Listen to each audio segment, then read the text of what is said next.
Today I have travelled down to Telford, where I am giving a talk at the Oaken Gates Theatre, and I've taken this opportunity to meet up with Dave Hodrien. Welcome, Thank you. Dave.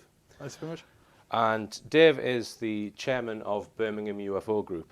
About a year ago, I was getting a lot of UFO cases reported to me via my website, and I was getting far too many that I was able to deal with. So I tried to find somebody who's trustworthy, who could deal with these cases, and I contacted Dave, and he showed me the Birmingham UFO Group website, which I was very impressed with.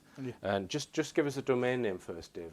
It's www.bufog.com, BUFOG. Okay, and on that website, I discovered that you had a mechanism by which people could give their UFO and contact experiences over to you via a contact form. Yeah. So basically I just plagiarized that, put it on my own website, and then forward the information to yourself. Yes. And although I've got visibility of that, I get to see all of these reports, I've effectively offloaded it onto yourself. Yeah. And over the last year we've had probably over 100 cases. Absolutely, yeah. And you've picked out the most interesting ones that we're going to go through today. Yes.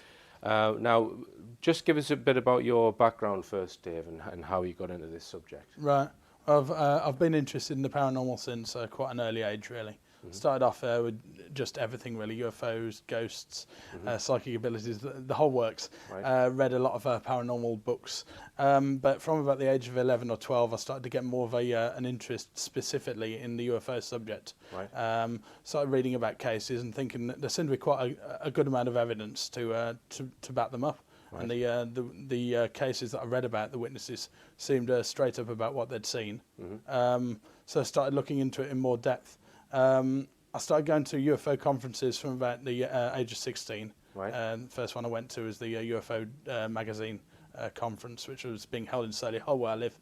So that was very suitable. And I've been to them pretty much yearly ever since. Right. And it's just kind of gone on from there. Right. So how old are you now, Dave? I'm 33 at the moment. Right. Okay. So it goes right back to your childhood, the interest. Yes, absolutely, yeah. All right. And you're the chairman. Yes. So you tell me about your wedding at the Black Mailbox and visit to UFO Congress. Yes, this is in February 2010. Right.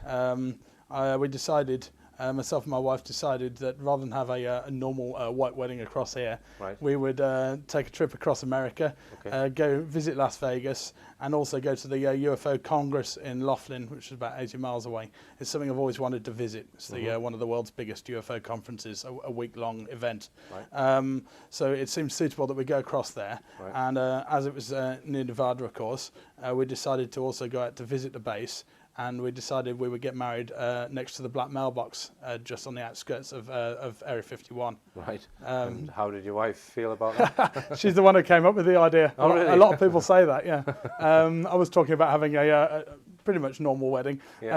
and she rang me up and said, "No, I found this thing online, Right. where a company will come and pick us up from the hotel, drive us out to the base, show us both the gates, we'll go visit the little alien, Oh, yeah, the the famous alien, motel, yes." And also get us married at the Black Mailbox. Good. Took a few hours to come around to the idea, but Right. yeah, absolutely hooked on it then, and no stopping us. Right. So you had a good time then? It was superb, absolutely Right. wonderful week, yeah. Okay.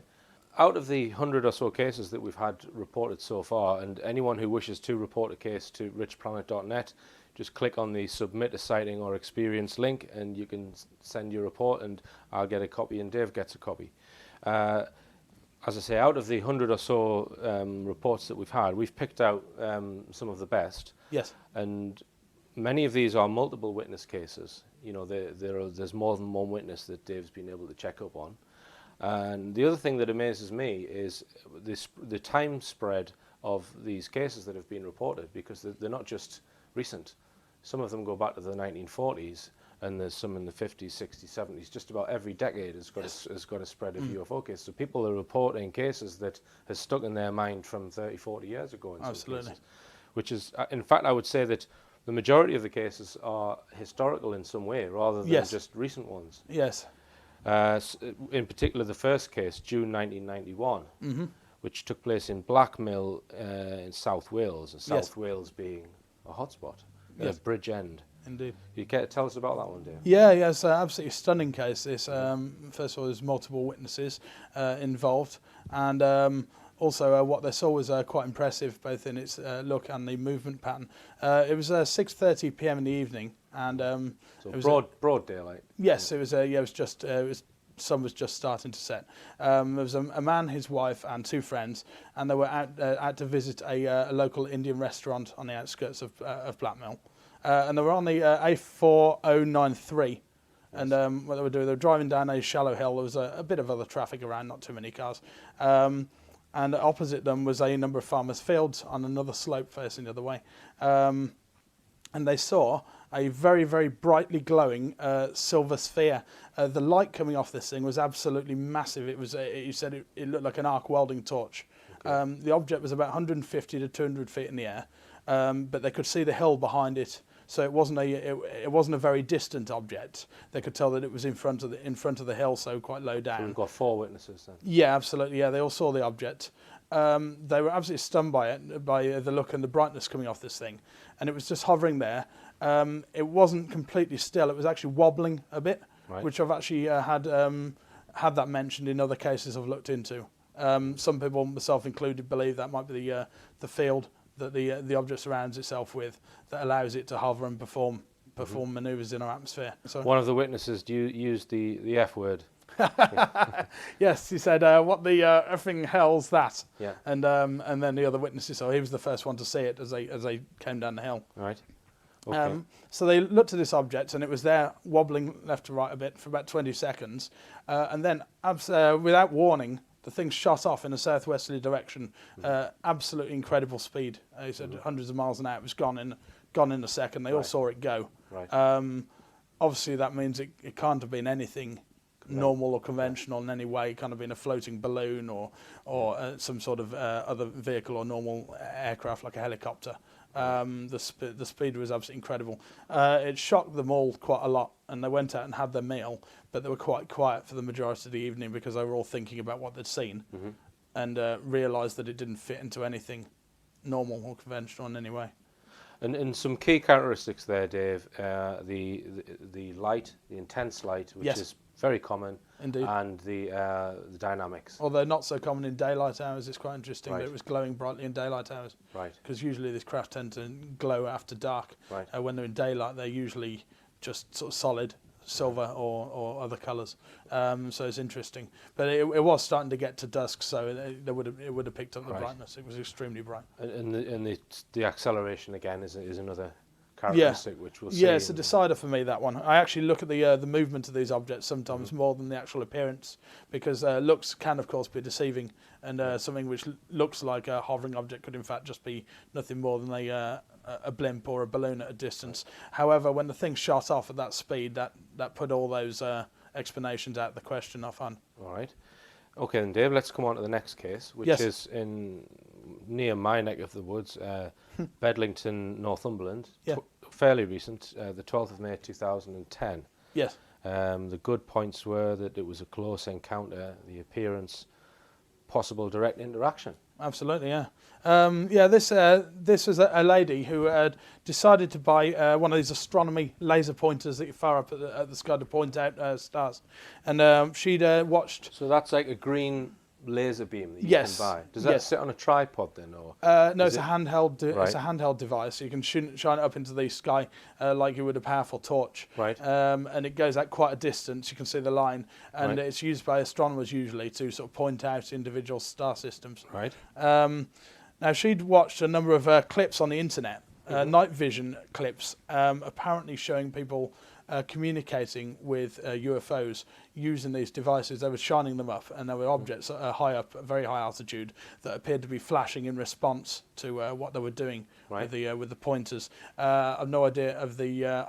I'm aware of a number of researchers who've released videos such as that, but as I don't know exactly which one, I won't mention any names there. So she decided to get one of these and try this out. She didn't have a massive interest in the UFO field or anything, but she saw these videos and she thought, why not? I'll get hold of one of these devices and try it out myself. Right. So It got to the evening of the 12th of May, and it was a very clear evening. It was the first clear evening that it had been since she bought the device. It was quite late. It was early in the early hours of the morning, yes. And about 1:20 a.m. And family were asleep upstairs. She decided to head out into the back garden to try out this thing, and she ended up at the sky, clear stars and moon fully visible, and she flashed it a couple of times. At first there wasn't anything occurred, but after a short amount of time, she suddenly heard a noise coming from off to her right, from in the direction of the next door neighbours. Sounded like somebody whirring a cord around very, very fast in circles, sort of a kind of whirring, pulsing type of noise. She turned around to see what it was and was absolutely astounded by what she saw. There over the neighbour's garden, hovering about 100 feet in the air, was a large black boomerang-shaped object. It had 5 green lights on the base of the object, right along both parts of it. The apex of the boomerang, yes. And along the, we call them wings. Yes, separated out underneath. Okay. It had curved, smooth surface and was jet black in colour. It's blocking out the stars. It was about 50 foot in diameter. Right. Obviously, the sight of this thing, she was absolutely shocked. She believed that it was directly related to her clicking the laser pointer, which you'd have to assume was probably the case. Right. It's interesting that the colour of the lights underneath were green, I find, because the colour of the laser pointer was also green.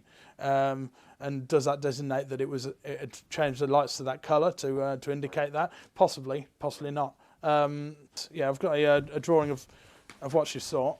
There it is. And she was so freaked out by this, she couldn't get back to sleep. She told her husband about it, who wasn't really that interested. So she pursued it, and she rang a friend at the early hours in the morning. Yes, she has a night shift, and she decided to ring her friend in the early hours of the morning to tell him what she'd just seen, because she was quite hysterical, and obviously, as most people would be, she didn't want to go back to bed. She did see the object start to move away from the area. She watched it for a short period of time, about 10 seconds, and it started to turn on a diagonal. On a flat, and so it sort of slowly turned through 45 degrees like this. No, not like that, like that. Oh, so it turned in that plane. So it changed direction. Yeah. It changed direction. Yes, like it was going to head away, but it didn't turn towards her. It seemed to turn away from her. All right. At this point, she became absolutely terrified and ran back inside the house. Right. She has no idea of how long the craft remained in the area for. Right. If that's what it was, I call it craft. It seems to be. Seems to be a craft of some kind. Right, and you verified the phone call with the person. I did, yes. Yeah, I got in touch, and sure enough, he verified that she'd rang up in the middle of the night and told him about the craft. She actually said to him that she was scared she was going to be taken by this craft, and she said, "If I go missing, you'll know what's happened to me." Right. She was actually scared it was going to come back and take her. Didn't actually do that, at least to her knowledge, and and that was essentially that.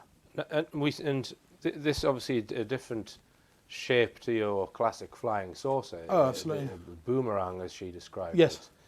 And they do seem to fall into 3 or 4 broad categories. Mm-hmm. You've got your disc or dome disc, and then you've got triangular craft, which I think flying triangle, which we've got an example of, and then this is boomerang shaped. Yeah. And then. What would the other shapes be? Just spheres, generally.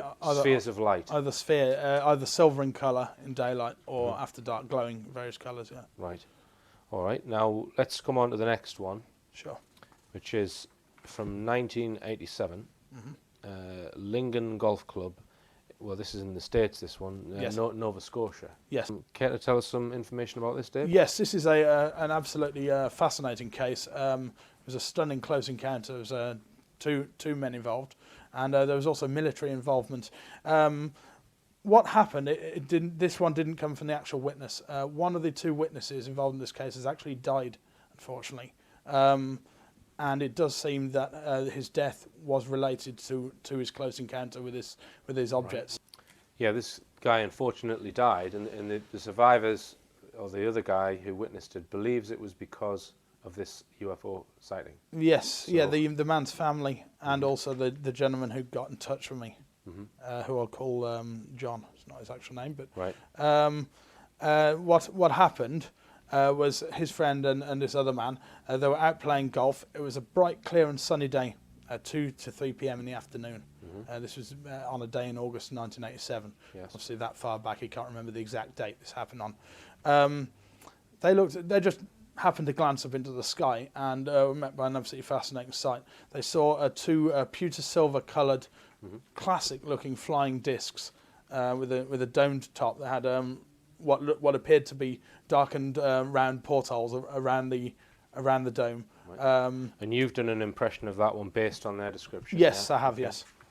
All right. This is a drawing of what the man described and what he had, what the witness had described to him. And there was two of these identical? There was, yeah, right, and they were moving in tandem with each other. They were completely moving together and heading in their direction across the golf course. And they looked into the distance, and much further away were three jets, so a CF-18 jet fighters. The man recognised these because he was interested in aviation. Right. So he knew what type of jets there were. There were several CF-18 jets, and they appeared to be closing in. They were on an interception path, right. and were trying to intercept these two sources. They started to get quite close to the UFOs, and at this point, the two craft flew extremely fast and came right above the heads of the two witnesses over the golf course. Now, whether they stopped there because the witnesses were there is unknown. Right. Up close, they looked up and saw the underside of the craft, and there was a ring of revolving white pulsing lights that were going round, and around that there was an outer ring that was metal that was also revolving in a clockwise direction. Right. They could sense static in the air. It felt like energetic in the air, which has been reported in quite a few Many close times, encounters, yeah. including the famous Rendlesham incident, of course, by Jim Penniston. So, yeah, that fitted in with certainly fitted in with other close encounters. So they stared at the objects for a short amount of time, and the jets began to close in again. At this point, the two craft suddenly shot straight upwards and then went off at a right angle and shot away to the right at incredible speed. Again, just like the sighting from Blackmill. Right. All right, and Dave, I'm going to interrupt you there because we're going to go for a short break. Sure. But more on the Richplanet and BUFOG UFO cases after this. Welcome back on board the Starship. I'm talking with Dave Hodrien, and we are in Telford.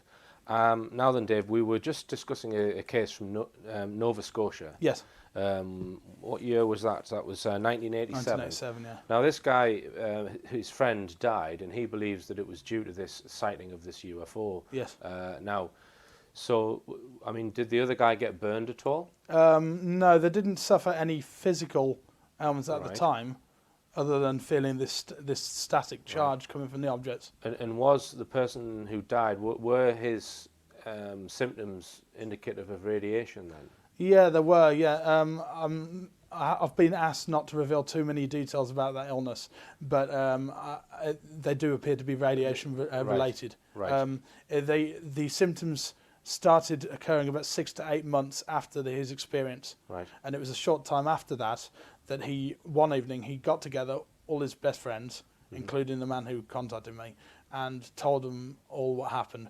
The man who got in touch with me, he said that his friend was very straight up, very fact-based man. He wouldn't have made up any story of such magnitude. He also said he was extremely animated as he was turning the tail, and obviously appeared to still be in shock because of what he'd seen. Right. But he started to develop these symptoms, and about 6 months later, he unfortunately died.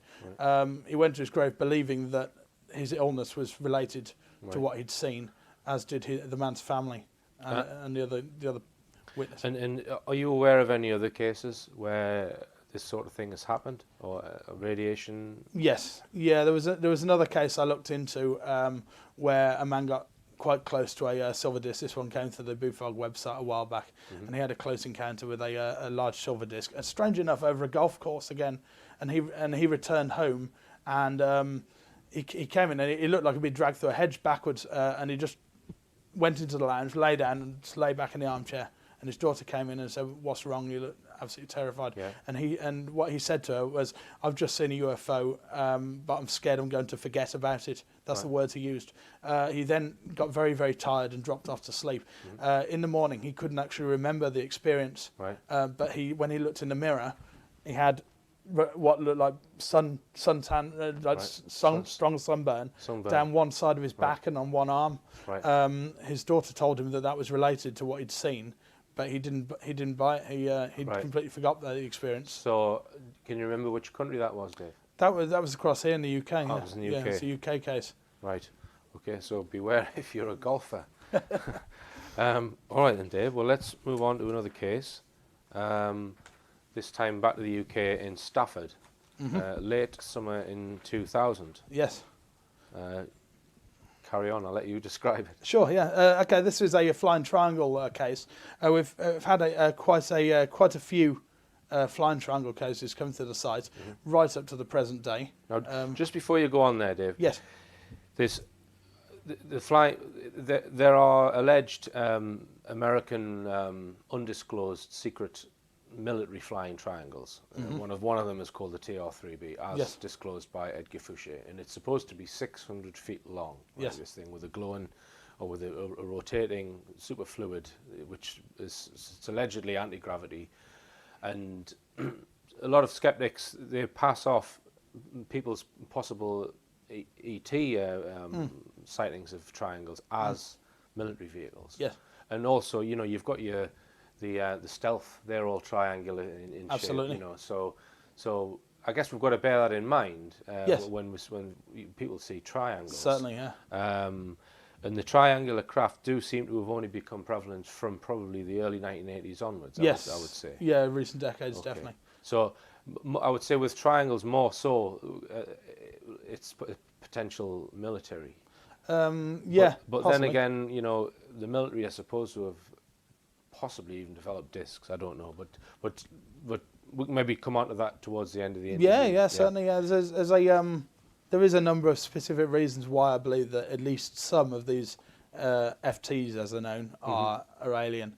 I have had some cases which have directly linked them with extraterrestrial, non-human creatures. And generally it's to do with an abduction. Yes, absolutely. Okay, so let's carry on with this one. So summer 2000. Okay, so this again, there was multiple witnesses involved. This was a man who was out with his family in his parents' car, and he was sitting in the back. He had his wife and child there in the back with him, and his two parents were in the front, so they'd just been on a family day out. Right. And they're on their way home through Stafford town centre. It was early evening. The sun was still up. It was just starting to set. Very, very pleasant sunny day with a very light cloud. And there were some other cars around, but because it was a Sunday afternoon or Sunday early evening, it was relatively quiet. Okay. And they pulled up at traffic lights at a crossroads, and the crossroads was Riverway and Western Road. That's the names of the two roads where they're at. Right. And they were just sitting at a red light.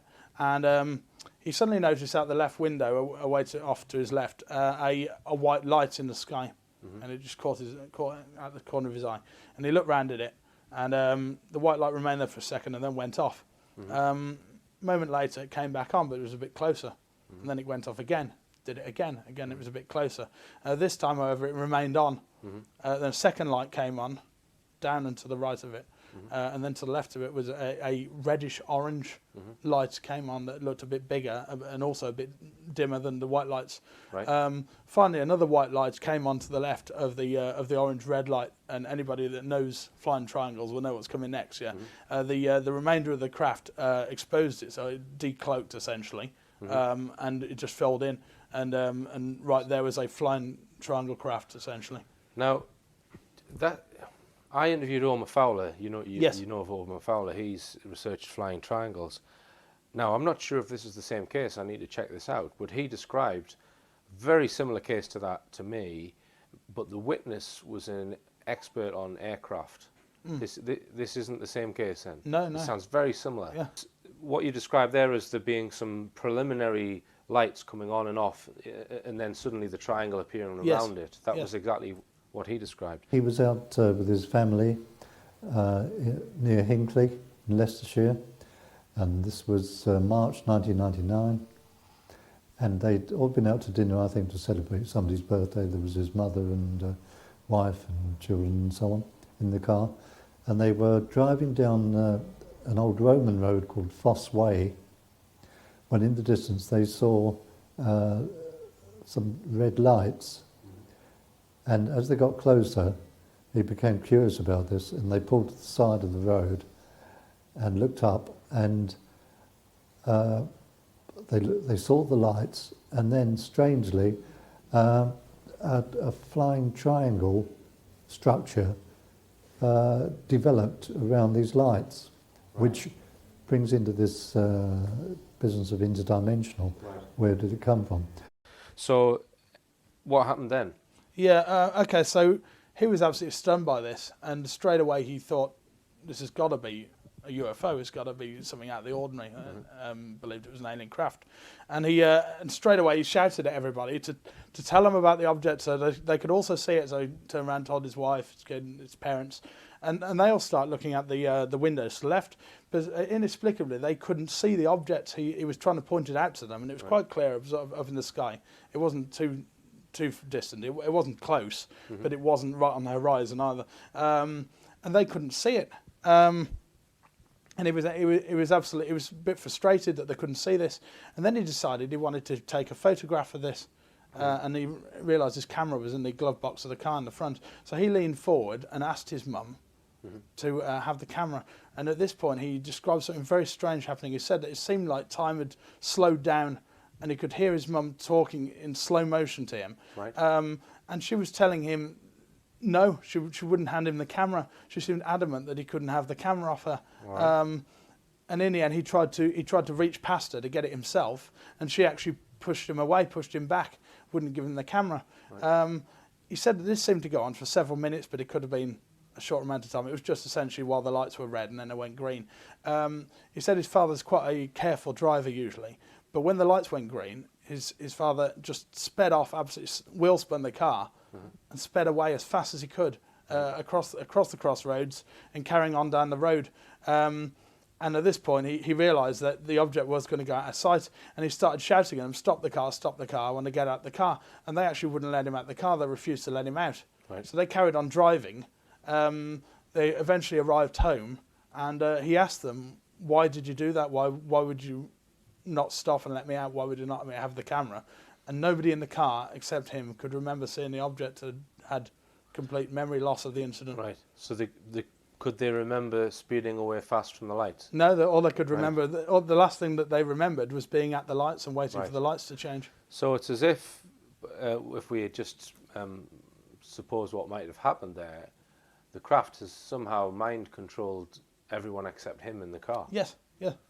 That seems to be that whatever they've done has had no effect on him, perhaps. Yes, yeah. Well, perhaps because he was the first to see it, they hadn't had time to activate that, or they were stopping directly him from getting any physical evidence of it, like say a photograph. Yeah. That seems to be the most logical answer, really, to what he described. Yeah. They remembered the rest of the journey home afterwards. And he didn't talk about it on the way back to the house, as far as I'm aware. But when they got there, he then opened up on them and said, "Why didn't you let me out the car?" Right. And they couldn't remember doing that. They couldn't remember not letting him out, and they couldn't remember not letting him have the camera. Right. So it's quite a fascinating case. Yeah. And 2 weeks later, they were looking in the local newspaper. It was the local Stafford newspaper. I think the witness does not remember the actual name of the paper. And there was an article in there mentioning a sighting of a black triangle UFO that was seen by 2 police officers, apparently, over the Staffordshire Police Headquarters, which was quite close. It was about 1.5 miles away from where he'd had the sighting. So it seems to be related. Probably the craft was moving around the area.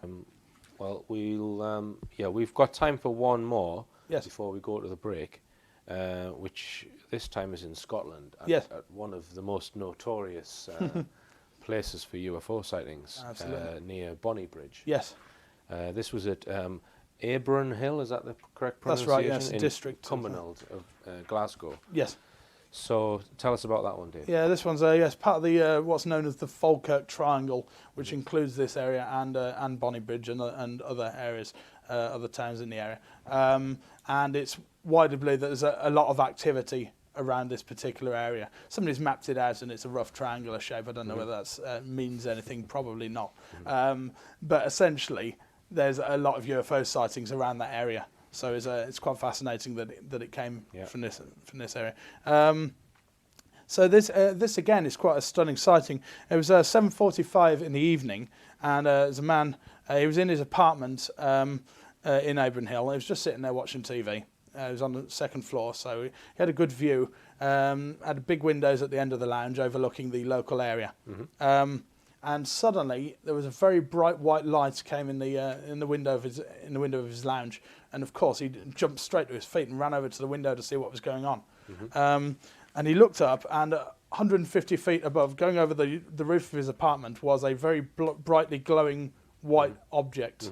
Now, at first he couldn't see the shape of it because of the intensity of the light coming off it, but as it continued to move away, he saw that it was a disc. It was a disc with a rounded dome in the middle, very similar shape, in fact, to the Nova Scotia case. Right. You've got an artist's impression. Again, yeah, I've done I did that drawing based on his description. I sent through numerous shapes to him, and he said that was the one that matched. Right. What he Okay. saw. So you've got corroboration from him that was the shape. Yes. Fine. So the whole thing was glowing brightly. You couldn't see any markings on it, any windows, any lines, anything like that. It was just the shape. It was just a disc with a rounded dome. And it was moving away about 40 miles an hour and heading away from him to the south over Abram Hill. Now, it was quite... there wasn't many people around. It was quite a cold evening. He didn't see anybody on the street outside. But the fact that it had seemingly passed right across Abram Hill, it's possible that there were other witnesses there. Right. That I don't know about. Nobody else has come forward based on the report. Okay. And just before we go to the break, Dave, Yes. you mentioned there the triangle. Sorry, what was the name that you said? Falkirk Triangle. There's a Welsh triangle as well in southwest Wales. And the Bermuda Triangle, of course. The Bermuda Triangle, of course. Now, I mean, there are other hotspots in places there, such as Todmorden. Yes. In the Pennines. Do you know of any other hotspots in the UK? I mean, there's 3 that I know of. I've heard of Carlton Moor in Yorkshire. Right. Where Okay. Ilkley Moor, where the man had the sighting and the photograph of the ET. Right. Entity. And that's also where Tony Dodd, the famous late ufologist, researcher, he had numerous sightings up there. Right. And do you have any thoughts on the reasons for there being hotspots?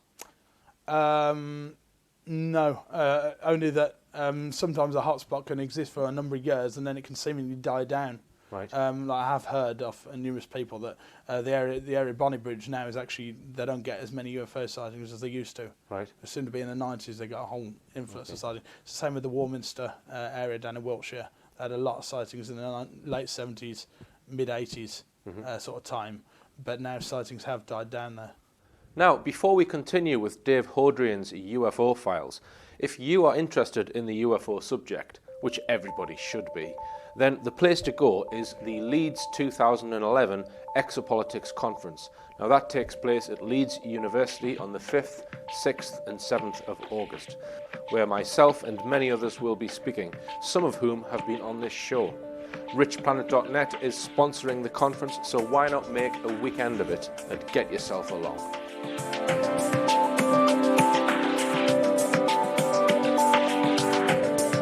Now, before we go to the break, it's time for this week's light-hearted interlude with The Poet in the Pub.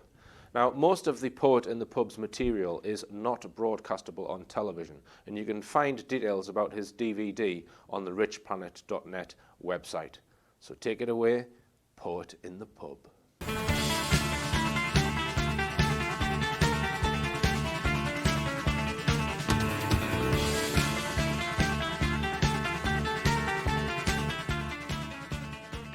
Charity ends at home.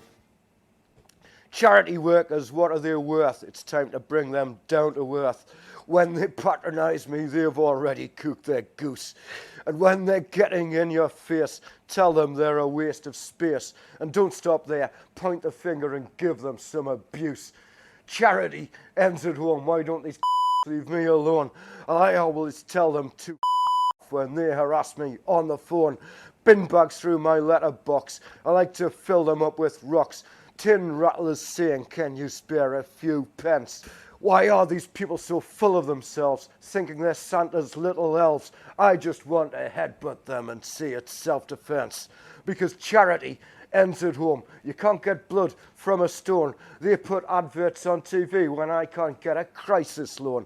Don't tell me I don't understand. Their directors get 50 grand. Celebrities aid poverty by shoving money up their nose. Don't tell me it's my fault because you're asking for assault. They're covering the system's arse. That's the way it goes. Because charity ends at home. I'm only giving to my own. If you want 5 quid, honey, give me your trombone.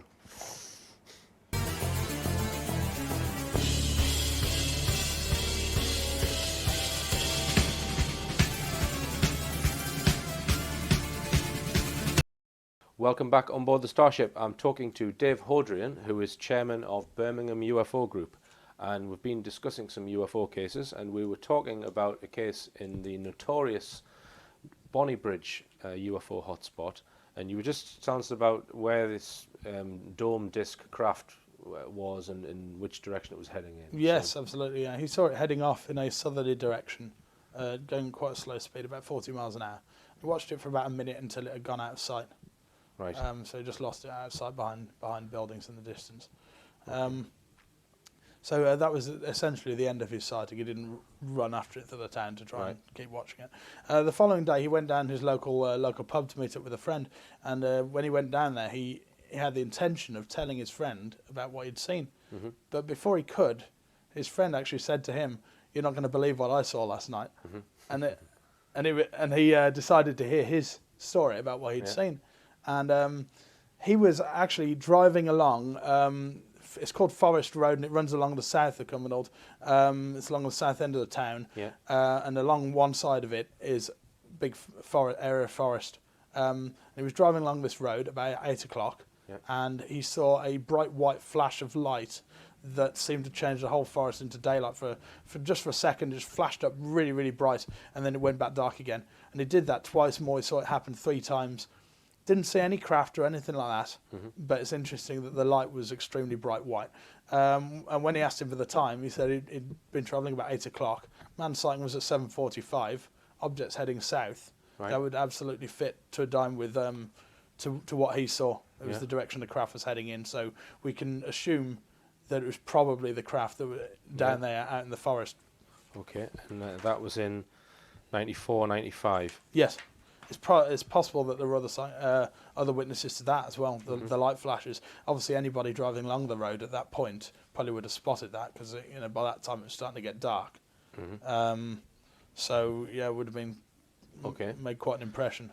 Well, I mean, it's incredible that we've had so many, like just after a year, so many good cases coming through this. And I think it was round about that time that the MOD actually stopped taking cases. They closed their UFO desk, so to speak. We've taken that mantle on. Yeah, we've taken that mantle on. So it's BUFOG. Is it .org, Dave? No, .com. BUFOG.com. .com or richplanet.net if anyone wishes to report their UFO sighting or experience. I mean, I think, there are other people who collect UFO sightings. One of them is called BEAMS, BEAMS. I think that's run by a guy called Ken Parsons. And there are other, do you know of any others in the UK? The UK UFO sightings website has a lot of reports in. UK UFO sightings. And again, I'm actually linked in with them in a way, in that if there's any Birmingham cases that go on there, they've allowed me to put a post on there asking for more information. Right. And a couple of the people who have posted threads on there have then got in touch with me. Okay. And of course, there's the MUFON, Mutual UFO Network in the States, which is probably the biggest one worldwide, I would say. Yeah, certainly. But a lot of people seem to think that is a quasi or semi-government run thing, that it's been infiltrated to some degree. Possible. You think that's possible, considering it's such a large-scale group and has a big influence in the subject? Yeah. Yeah. I wouldn't put that out of the question. Right. All right, so let's come on to a case in 1991, Bickerton Hills in Cheshire. Yes. And this is interesting. It's the same year that the other case from Blackmill. Right. Again, that one was in July 91. This one's in the winter of 91. So, Right. this is Bickerton Hills, and this is a couple that were out doing a night hike after dark in Bickerton Hills. It was 2:30 in the morning, so very, very dark, and a cold and frosty night. But they did this on occasion. They'd go out walking in the hills just for fun, really, just to have a walk around after dark. And they were approaching a farmer's field. Now, the witness can't remember the exact location. He has been looking for it on a map, and he said he'd get back in touch if he finds the exact place where this happened. But essentially, it was a farmer's field that was surrounded partially by hedgerows. And they were about 30 to 35 metres from the edge of the field. And all of a sudden, a white light came on in the middle of the field. It was he described it as a white glowing orb of light. It appeared to be about 7 feet up off the ground. Right. And it appeared to be doing circular motions very, very fast. Right. Spinning continuously. Right. Immediately, what came to his mind was that there was a person standing in the middle of the field holding a torch and spinning around in circles, Right. But after a couple of seconds, he realised that's just absolutely ridiculous. Why on earth would there be a person in the middle of the night standing in the field spinning around? At 2:30 in the morning. Yes, with nobody else around. Yeah. Right. Strange locals, maybe, who knows. But there's no stranger than folk, I suppose. So his girlfriend got quite spooked by this. Right. Because they couldn't explain it at all, and it was very odd, and the movements it was doing were very unusual, and there was nobody else around at all. And she actually went and hid. She went and hid behind a bush. She didn't want to go any closer. The guy, on the other hand, it had the opposite effect on him. He was quite intrigued to see what it was, and he continued to move closer to the field, occasionally calling back to his girlfriend, and she was trying to coax him to come back to her and not to get any nearer the thing. Right. As he got closer to the field, he suddenly felt full of energy. He said it was like his whole nervous system had been triggered all at once. He felt almost like electricity sort of flowing through him. Right. So you think this was similar to the Jim Penniston hair standing on end electric field feeling, or do you think it was perhaps something else? Because it sounds something different to just an electric field. Yes. It felt like my whole nervous system had been triggered. Yeah, he said it was more an internal feeling rather than static in the air. Right. Okay. So unlike the case from Nova Scotia and the Rensham case, of course, and many other cases yes, where absolutely, electric fields are present. Yes, certainly. It seemed more internal to him, Right. And whether that was partially brought on by adrenaline through what was happening or not, he says it could have partially been that. Right. But he had a sudden desire to get closer to the object. He said this was an unnatural feeling. It wasn't a normal sort of just interest. It was a real push to get closer to it. All right. As he got nearer to the field, he realised that this object was actually traversing around the field like this, and it was clearly not anybody holding a torch. You could see the object, and it was also moving too fast for it to be that. He got quite close to the edge of the field, and all of a sudden the light just blinked out. It was gone. Right. And he was quite confused by that, and he continued to walk towards where he'd seen it. A few moments later, something else appears, this time a lot closer to him. He said, what he described, very, very odd. He said it looked like the back of a bumper car, almost. It was a sort of like a metallic beam of structure of some kind, with a red light at each end. Right. And he said it was at a slight angle, and it popped up. It seemed to pop up out of the ground. Right. And it seemed to be about 5 or 6 foot wide, and it just popped up a few feet, and it was making a low humming sound as well. Okay. It sort of come up like this, and then just dropped straight back down, and was lost from view behind this mound of earth. It looked, to all intents, that this thing had come up out of the ground and then gone back down into the ground. It's possible it was observing him or something like that. Right. Now, he was going to go up to the place where this thing had appeared, and then in the distance he noticed a Land Rover coming. He could see the headlights of it, and it was coming in the direction of the field. And this unnerved him. He didn't know whether it was anything to do with what he'd seen, and it was a local farmer coming to see what the lights were, or what it was. But he decided to get out of there at that point and didn't hang around. So he went back to his girlfriend, and they left the area quite swiftly. Okay. Affected him quite a lot, that did. It's given him a big interest in the subject. His girlfriend, on the other hand, she shut it out completely, doesn't want anything to do with it. He's no longer with her, but I can't talk with her about it. Well, let's just discuss, having discussed, some of the better cases that have been reported, just a general, what can we piece together? The first question is, which a lot of people ask, is how come none of these witnesses get good photographs? Can you answer that, Dave? Yeah, well, to an extent I can. A lot of the time these objects are quite distant in the sky.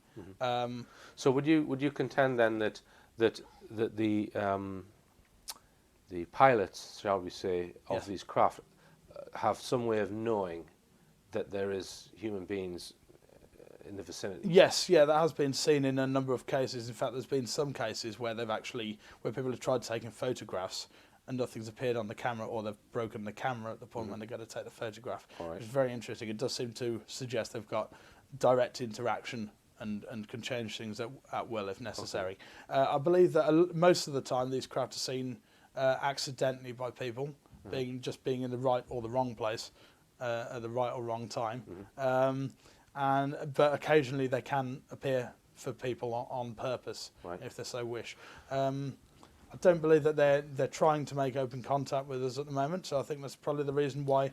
So they have chosen to remain covert, and they have the technology to remain covert. Yes. Which is, they're sometimes seen accidentally, but if they're physical in our atmosphere, and sometimes have to be visible for whatever reason, then there is the possibility of being seen. But I find it interesting that a lot of the time these sightings take place in very remote areas or in the middle of the night, so say 3 in the morning. And I don't think that's accidental at all. I think that's because they appear at those times because they know that there's going to be less people around, less witnesses that could possibly see them. All right. Well, one fairly recent case that was caught on film was the Jerusalem sighting. Yes. What are your thoughts on that, Dave? Right. I don't know whether I buy that as a real incident. I think it's a very clever hoax. I've seen a lot of analysis of the footage online and various issues with the 4 videos. For a start, the 4 videos have got slight differences between them in terms of the speed that the object ascends, how it looks on the camera, this sort of thing, the timing of the flash of light that comes from it. Right. I think it's probably a viral. Meaning what do you mean? A viral video. It's been put out onto the internet, claiming to be a real incident. The people responsible for it are probably never going to come forward and say they made it. It's just out there. It's interesting that it appeared short time before the new film Battle Los Angeles. Right. Some people think it might have been a viral for that movie to get people interested in UFOs. Right. So they get more people going to see the film. Okay. If any of the videos are real, that's a very impressive incident. It's possible that one of the 4 videos is the real deal, and the other 3 are fake. That's always a possibility. Yeah, I mean that was one thing that I thought that or possibly that 3 of them are real, and that a 4th one which is fake has been put out to try and debunk the other 3. Maybe that maybe it was a real incident. Yes, it's just that they've deliberately faked some others. To discredit the first. Yes, so. I've seen video reconstruction. Obviously, it's easy to reconstruct anything these days, and I have seen video reconstructions where they've added in extra lights of other colour to the thing that look just as realistic as what you're looking at on camera. So, but you always have to be wary these days with video and photographic evidence.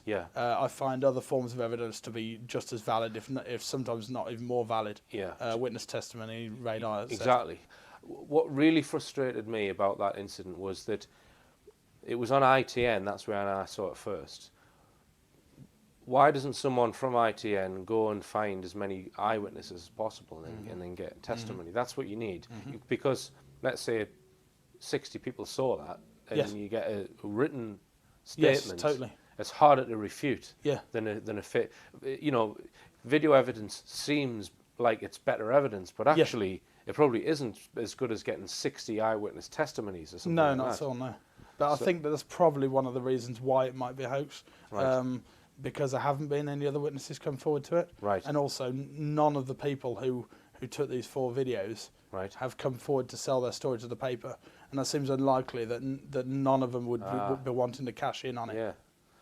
I hadn't considered that. That is a good point. Yeah. I mean, say, for example, the Phoenix Lights incident, the famous incident over Phoenix in Arizona, there were lots and lots of witnesses to that. Lots of different people have come forward, both on and off camera, to say that they saw this object go over. Right. So I certainly believe that that was a real incident, and that there was a massive craft of some kind over Phoenix. Right. I mean, when are the hot spots in terms of dates? Are there any? I mean, winter or summer, or is it just on a worldwide level? No, I wouldn't say there's any, except for in the early mid 40s to sort of mid 50s. Right. There were a lot of sightings across America. Right. That seems to have been the focus initially. Right. That said, there was plenty of cases from the 40s in the UK and elsewhere in the world as well. Right. But it does seem to have sort of been focused around New Mexico and places like that in America. Of course, you've got the famous Roswell incident of '47. Yeah. But there were a lot of other sightings around that time, up to about the mid 50s. Many people, Timothy Good has looked into this in quite a lot of depth, and so has Nick Redfern, and they both believe that the military was aware of these from about the sort of mid 40s, and in the early days was trying to interact with the things and try to shoot them down a lot. Yeah, I mean, I'm convinced that the military are aware of it all at some level. You know, I'm not talking about every person at some very high level. I think there's got to be a facility somewhere which they probably know as soon as one of them incurs into our airspace. I think that they're possibly, and maybe, there's a bogey, just keep an eye on it. Yeah, okay, it's gone, Yes. Well, what are your thoughts on that? Yeah, I believe there's numerous groups of individuals involved with this that are well aware of what's happening on a worldwide level. There's certainly groups within NASA, certain groups within NASA are well aware of what's happening. Also the CIA in America, the MOD across here, but GCHQ, you think? Yeah. But not most of them. Not most of the groups, like our own government, for example. I don't believe that our Prime Minister has any more knowledge on the subject than the rest of us do, or the majority of the MPs. It's going to be kept to certain key groups within the military and within security agencies. Right. Okay. We've discussed sightings today, and next week we're going to talk about contact experiences, and really to actually start to get to the bottom of what's going on with UFOs. I think the secret lies in contact experiences. Certainly, yeah. Would you go along with that, Dave? Yeah. I mean, would you care to give us a comment, just to sort of set the scene for next week's sure, show? Yeah. Well, I think the contactees are certainly on the front line of this subject, because they're having direct interaction with the beings that are flying these objects around our skies. Okay. And what do you say to a complete hardened skeptic who would just say, these people are either making it up, or they've seen a car headlight, or they've just seen some natural phenomenon? Well, I'd say there's a lot of evidence to back up it being real experiences. You've got a lot of cases where the same things reported time and time again by people, not just by people interested in the UFO subject. Some people are just complete strangers to UFOs and what these beings are supposed to look like. You've also got physical aspects to it sometimes, such as body markings, alien implants, of course. And there are other things. There are other convincing bits of evidence in certain key cases. For example, the Travis Walton abduction experience. Yes. So, but at the heart of the problem for people like you and I trying to get to the root, the truth of this is that the ETs themselves have a policy to remain covert. Yes, certainly. Yeah. That's. Yeah, I believe that they've spoken to key individuals. You believe there's been contact with? Yeah, at certain points in our right. past. And we'll talk about that next week.